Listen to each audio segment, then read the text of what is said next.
జూబ్లీహిల్స్ లో బోగస్ ఓట్లపై హైకోర్టులో విచారణ ముగిసింది. ఎన్నికల ప్రక్రియ మొదలయ్యాక తాము జోక్యం చేసుకోలేమని స్పష్టం చేసింది కోర్టు.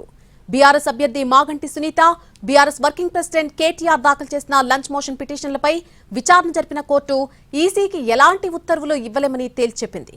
బోగస్ ఓట్లపై విచారణ జరిపి చర్యలు చేపడతామని ఈసీ స్పష్టం చేసిందని, దీంతో ఈసీకి ప్రత్యేక ఆదేశాలు ఇవ్వాల్సిన అవసరం లేదని స్పష్టం చేసింది హైకోర్టు.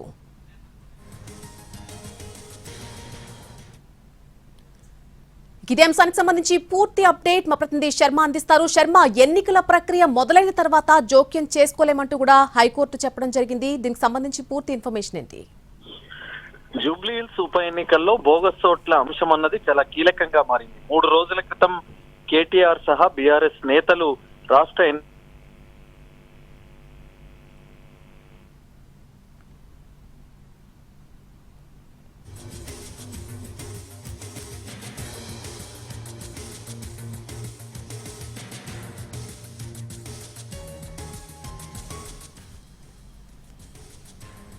జూబ్లీహిల్స్ లో బోగస్ ఓట్లపై హైకోర్టులో విచారణ ముగిసింది. ఎన్నికల ప్రక్రియ మొదలయ్యాక తాము జోక్యం చేసుకోలేమని స్పష్టం చేసింది కోర్టు. బీఆర్ఎస్ అభ్యర్థి Maganti Sunitha, BRS working president KTR దాఖలు చేసినటువంటి లంచ్ మోషన్ పిటిషన్లపై విచారణ జరిపిన కోర్టు ఈసీకి ఎలాంటి ఉత్తర్వులు ఇప్పుడు ఇవ్వలేమంటూ తేల్చి చెప్పేసింది.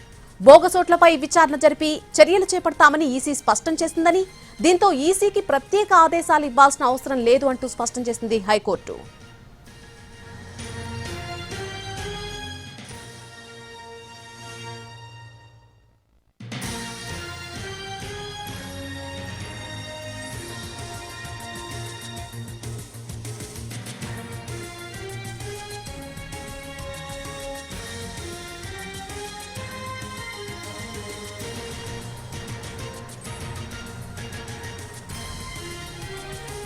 జూబ్లీహిల్స్ ఉప ఎన్నికల్లో బోగస్ ఓట్ల వ్యవహారం అన్నది చాలా కీలకంగా మారింది. 3 రోజుల క్రితం జూబ్లీహిల్స్ అసెంబ్లీ నియోజకవర్గంలో బోగస్ ఓట్లు ఉన్నాయంటూ దీని మీద చర్యలు తీసుకోవాలని కేంద్ర ఎన్నికల సంఘానికి బీఆర్ఎస్ వర్కింగ్ ప్రెసిడెంట్ కేటీఆర్, అలాగే జూబ్లీహిల్స్ బీఆర్ఎస్ అభ్యర్థి మాగంటి సునీత సహా బీఆర్ఎస్ నేతలందరూ కూడా ఫిర్యాదు చేశారు. అయితే దీనికి సంబంధించి విచారణ జరుగుతున్న సందర్భంలోనే కేటీఆర్, మాగంటి సునీత హైకోర్టులో లంచ్ మోషన్ పిటిషన్ దాఖలు చేశారు. విచారణ జరిగింది. దీనికి బీఆర్ఎస్ తరపున కేటీఆర్, అలాగే సునీత తరపున దామా శేషాద్రి నాయుడు వాదనలు వినిపించారు. ఒకే ఇంట్లో 43 ఓట్లు ఉన్నాయని, అలాగే ఇప్పటి వరకు తాము సేకరించిన ఆధారాల ప్రకారం సుమారు 2000 బోగస్ ఓట్లు ఉన్నట్టు తేలిందనేటువంటి విషయాన్ని బీఆర్ఎస్ తరపున దామా శేషాద్రి నాయుడు కోర్టు దృష్టికి తీసుకొచ్చారు. అయితే ఈ ఎలక్షన్ కమిషన్ తరఫున వాదనలు వినిపించిన అవినాష్ దేశాయ్ ఆయన కూడా తన వాదనలు వినిపిస్తూ ఇప్పటికీ ఫిర్యాదు అందింది, దీనిపైన విచారణ జరుగుతోంది.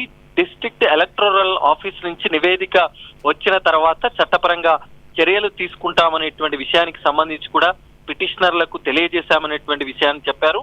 విచారణ జరుగుతున్న సందర్భంలోనే హైకోర్టుకు రావడాన్ని ఆయన అభ్యంతరం వ్యక్తం చేశారు. ఈ విచారణ ముగిసిన తర్వాత, వాదనలు ముగిసిన తర్వాత విచారించినటువంటి హైకోర్టు స్పష్టమైనటువంటి ఆదేశాలు ఇప్పుడు ఇవ్వలేము, అవసరం లేదు, అటువంటి ప్రత్యేకమైనటువంటి ఆదేశాలు ఇవ్వాల్సినటువంటి అవసరం లేదు అనేటువంటి విషయాన్ని చెప్తూ విచారణ ముగించి ఇప్పుడున్నటువంటి ఈ పరిస్థితుల్లో ఎన్నికల ప్రక్రియ ప్రారంభమైనందున జోక్యం చేసుకోలేము అనేటువంటి విషయాన్ని చెప్పింది. ఆ పిటిషన్లు ఏవైతే ఉన్నాయో ఆ పిటిషన్లు పరిగణలోకి తీసుకునే విధంగా తగిన చర్యలు తీసుకోవాలని ఎలక్షన్ కమిషన్ కు సూచించింది. Right Sharma, thank you for the update. Jubilee Hills bogus ఓట్లకు సంబంధించి ఇప్పటివరకు హైకోర్టులో విచారణ ముగిసింది. ఎన్నికల ప్రక్రియ మొదలైన తర్వాత తాము జోక్యం చేసుకోలేమంటూ స్పష్టం చేసింది కోర్టు. అటు బీఆర్ఎస్ అభ్యర్థి మాగంటి సునీత, అలాగే బీఆర్ఎస్ వర్కింగ్ ప్రెసిడెంట్ కేటీఆర్ కలిసి దాఖలు చేసినటువంటి ఈ లంచ్ మోషన్ పిటిషన్లపై విచారణ జరిపిన కోర్టు ఈసీకి ఎలాంటి ఉత్తర్వులు ఇప్పుడు ఇవ్వలేము అని చెప్పింది. బోగస్ ఓట్లపై విచారణ జరిపి చర్యలు చేపడతామని ఈసీ ఆల్రెడీ చెప్పింది కనుక దీంతో ఈసీకి ప్రత్యేక ఆదేశాలు ఇప్పుడు ఇవ్వాల్సిన అవసరం లేదంటూ హైకోర్టు స్పష్టం చేసింది.